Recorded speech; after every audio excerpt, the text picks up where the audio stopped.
एकदम एकदम करेक्ट म्हणता.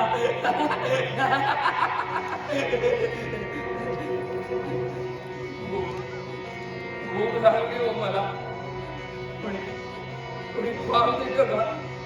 पाव उसळ नको मला. सुखा पाव सुद्धा चालेल. नाहीतरी कोणी भाकरी तरी द्यावं मला.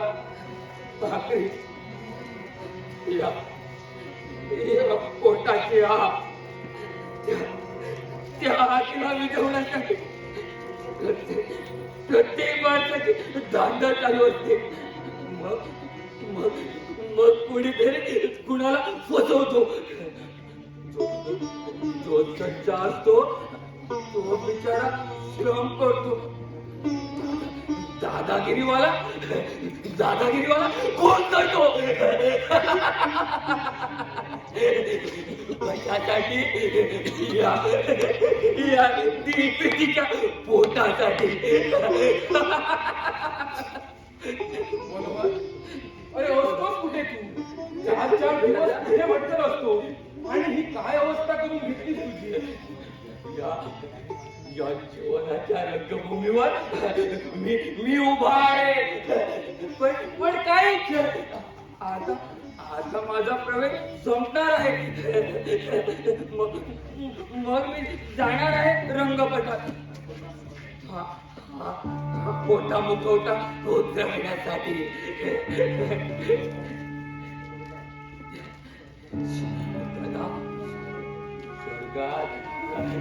स्वर्गात माझी वैशू वाट पाहत असेल माझी. तिची भूमिका लवकरच जमली या जीवनाच्या नाटकाची.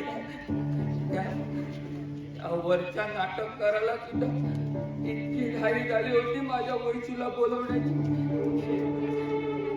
त्याने एकदम आत्महत्याच करायला लावली तिला. आणि माझ्या वैशूची भूमिका संपली. आता माझी बाई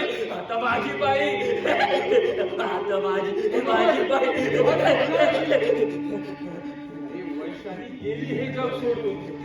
आता तू तरी पूर्वीसारखा शहाणा हो. आपण मग एक चांगली मुलगी पाहून तुझं तिच्याशी लग्न करून देऊया. मग ऐकशील ना तू माझं? तुझ्या का भेटत नाही. लाचार मुळीच आहे. एक भाव मागतो म्हणून मला लाचार समजू नकोस.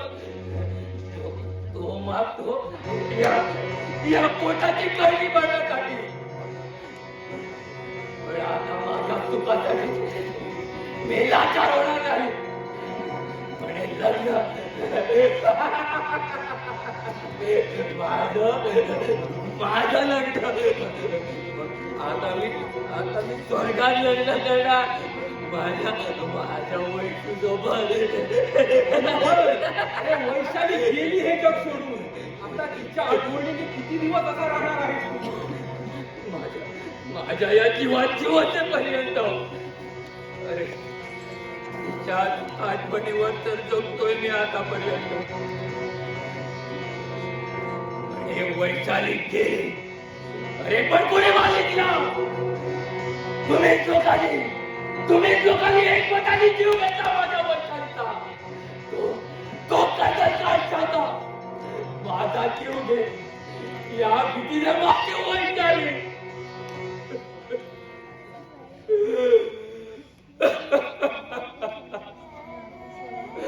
वैशाली संपलं काय संपलं. माझी वैशू गेली. मी एका पावाच्या तुकड्यासाठी माळ काढले. असं स्वप्नात देखील वाटलं नव्हतं मला. अरे प्रेम भंग कुणाचा होत नाही का? म्हणून ही अशी डोक्यात राख घालून अशी वेड्यासारखी स्थिती करून घेण्यात काय अर्थ आहे?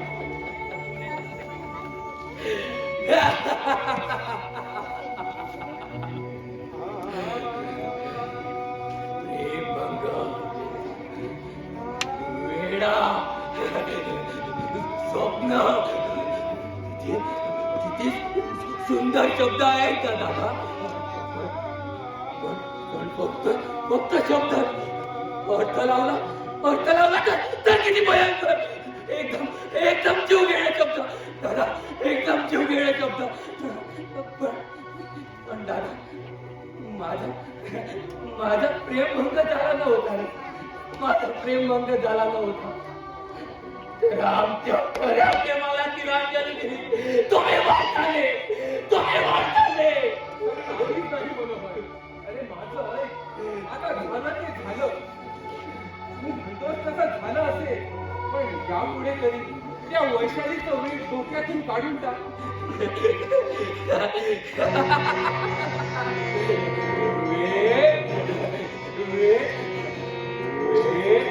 अधिक वेळ म्हणजे वेळा.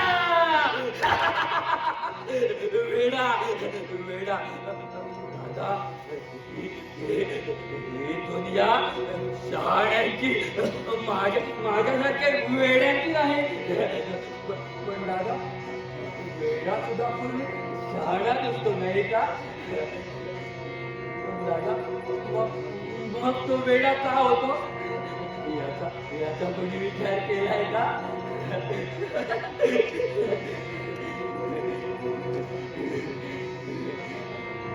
अरे कशासाठी दुसऱ्याचा विचार? स्वतःच्या स्वार्थासाठी जगणाऱ्यांना दुसऱ्याच्या स्वार्थाचा विचार करायला आहे कुठं? म्हणून तुला भूक लागली ना, चल बघू तू स्वयंपाकघरात, मी तुला जेवायला वाटतो. चल. तू वाटतो? वहिनी कुठे आहे? वहिनी अरे तिची प्रकृती दिवसेंदिवस ढासळतच चालली. सुधारण्याची काहीच लक्षणं दिसत नाही. म्हणून तिला घेऊन डॉक्टरकडे गेला. ते येईल इतक्यात. तोपर्यंत तू जीवन घेतल. मला या घरात काहीच खायचं नाही. अरे पण का? असा काय मोठा गुन्हा केला आम्ही तुझा? तू नाही तर वहिनीने केला. तिने त्या चाकाला इथं आसरा दिला. नाही तर त्या दिवशी काय पाहिजे तू त्या दिवशी? त्या दिवशी त्या शेतीनं शाकाला संपवलाच असता. ठार मारला असता. पण तुझ्या बायकोला गेला इथं आसरा दिला. जाऊ दिलं नाही बाहेर. मला जरी वेळ लागला असतं ना, तरी त्या शाकाला पाहिल्यानंतर माझ्या सर्वांची आग होते. कारण माझ्या वंशूचा करा तुम्ही तो शाखा आहे. शाखा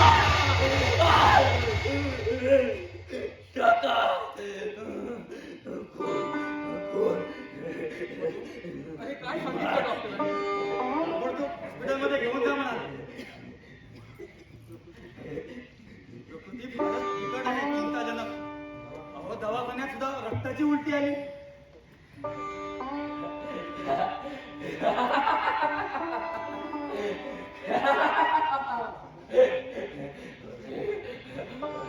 पाहता काय माझ्याकडे तग लावून हे असंच असतं. करावं त्याचं भरावं. बोलतोस तू हे म्हणून? अरे मी कधीच कुणाचं काही वाईट केलेलं नाही, आणि तू हा असा वाईट केलेला तरी आसरा देता नाही. स्वतःच्या धीराची साधी चौकशी करणारी हे तुझी बायको रोज त्या तडीपार गुंडाच्या अड्ड्यावर जाते. कशासाठी? मला ठार मारण्यासाठी. पण मी राहिलोय अजून सोड घेण्यासाठी. आता जातो त्या शेतीकडे आणि सांगतो त्याला माझी कहाणी. मग ठार मारणार तो शाकाला. कोण? शाकाचा कोण? ठार मारणार शेती काय करत? त्याने काय केलं शेतीचं? शांत राहा. अगं तो काय शिकवत थोडाच बोलतो. मगापासून वेड्याच्या मनात काहीतरी भलतंच बडबडतोय तो. तू शांत राहा, त्याच्याकडे लक्ष देऊ नको. आज कोणी गंमत होणार. तिडकीला पिटाळ. एकाचा जय तर दुसऱ्याचा पराजय. एक जगणार तर एक मरणार. म्हणजे शाखा दादा मरणार. शाखा दादा मरणार. मोठी प्रेत यात्रा निघणार त्याची. पण कुणी चढणार त्या प्रेत यात्रेला. मग कुणीच वारस पुढे येत नाही हे पाहून म्युन्सिपाल्टीवाले त्या शवाची विल्हेवाट लावणार. माती मिटून जाणार. केलेल्या कर्माची फळ भोगावी लागते त्याला. भोगावी लागते.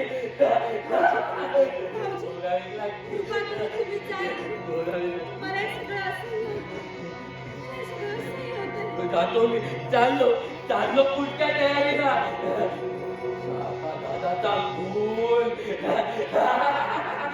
शाखा दादाची प्रेम यात्रा. या सगळे या. शाखाच्या प्रेम यात्रेला या. शाखा मरणार. शाखाचा खून. राम राम सत्य. राम राम सत्य. शाखा मरणार. शाखाचा खून. राम राम सत्य. मधु, अरे आज रक्षाबंधनाचा दिवस. गेल्या महिन्यात मी तुझ्यावर रागाने बोलले तुला. रागाच्या घरात या घरात येऊ नको म्हटलं तरी तू आलास.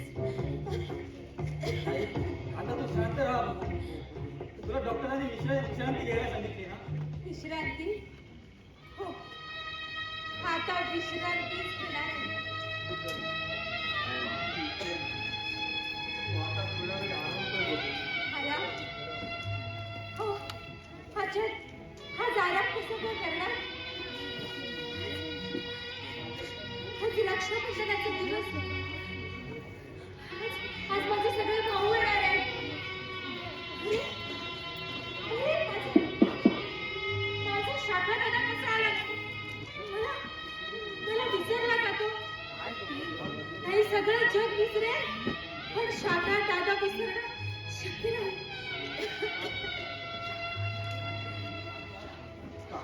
शाखा शाखा शाखा. अगं हे सारं रामायण घडतं ते शाखामुळे. आणि तुझ्या डोक्यातून तो शाखा काही निघत नाही. हृदयावर जखमा होता तो. बऱ्या होता पण त्याचे व्रण कायम राहतात. आठवणीसाठी माणूस इवल्या आशेचे बंगले बांधतो. मी सुद्धा तसाच बंगला बांधला होता. शाखाच्या संघर्षाचा, शाखाच्या उत्कर्षाचा. हे दैव आहे ना, ते लहान मुलासारखं खोडकर असतं. त्याला हे आशेचे बंगले पाडण्यात फार मौज वाटते, आनंद वाटतो.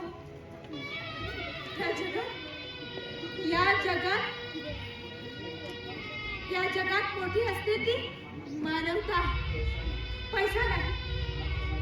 पण या समाजाच्या देवाऱ्यात मानवतेला स्थान नाही. आहे ते फक्त श्रीमंतीला आणि तिच्यापासून प्राप्त झालेल्या प्रतिष्ठेला.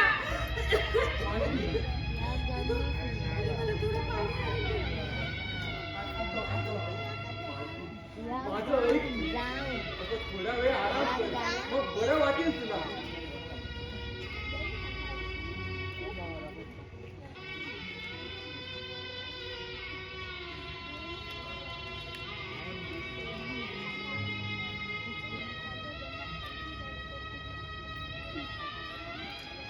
मधु, अरे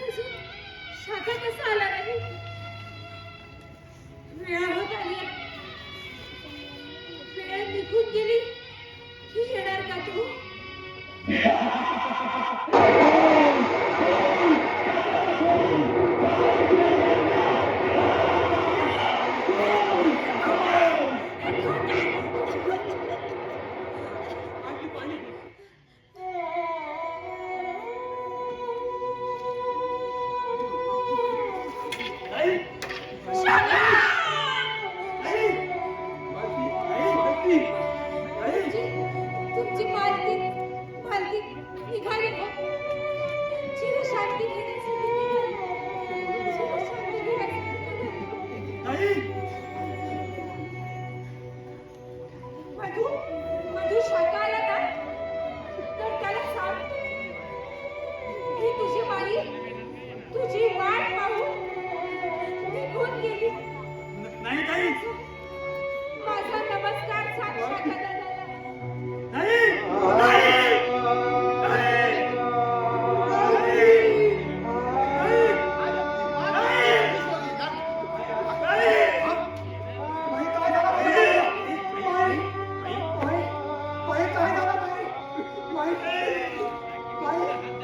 शाका तुझी बाई गेली रे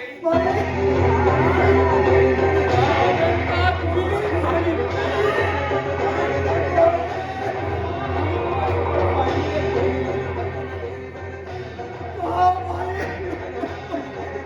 शेवटच्या अंतिम क्षणाला शाकाच म्हणून प्राण सोडला होती.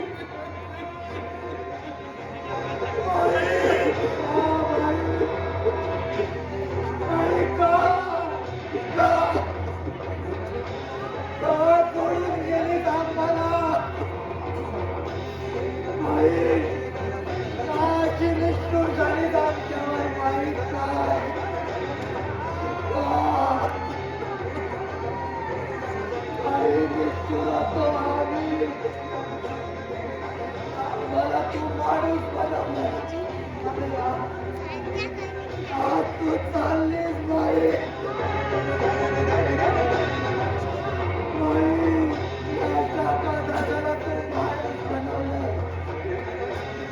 काका दादा एक तडीपार कुणी गुंड काका दादा एक दादा कुंडला बघिरानपूर राणा तोच वाढला आणि रानातच काट्या कुटातून कसं तरी फुलून पितात मिसळणारा रानपूर पण त्याला तू रानातून उचलताना तुझ्या हाताला काटे बसले वाटले हात रक्तभंग झाले तुझे पण त्याची पर्वा तू न करता त्या लहानपणाचा काटेरी रोपट तुझ्या मनाच्या देवालयात आणण्यास आणि आज तू गेलीस बाई का बाई का साहेब आज आपली बाई आपल्याला सोडून गेली रे माझा तुमचा आधार संपला रे संपला रे आधार संपला यार एक दोस्त काय बोलू मी आज आमची दोरी तुटली रे आपला आधार संपला रे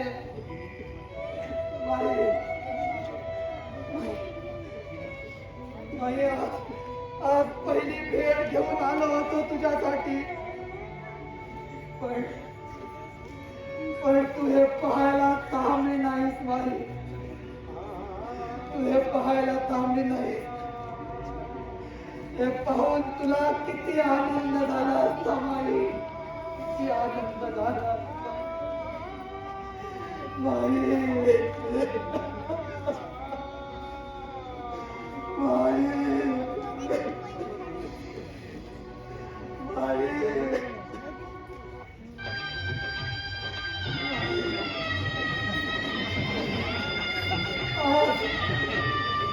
तुझ्या आत्म्याची शपथ घेऊन सांगतो माई तू दिलेली शिकवण आम्ही आचरणात आणि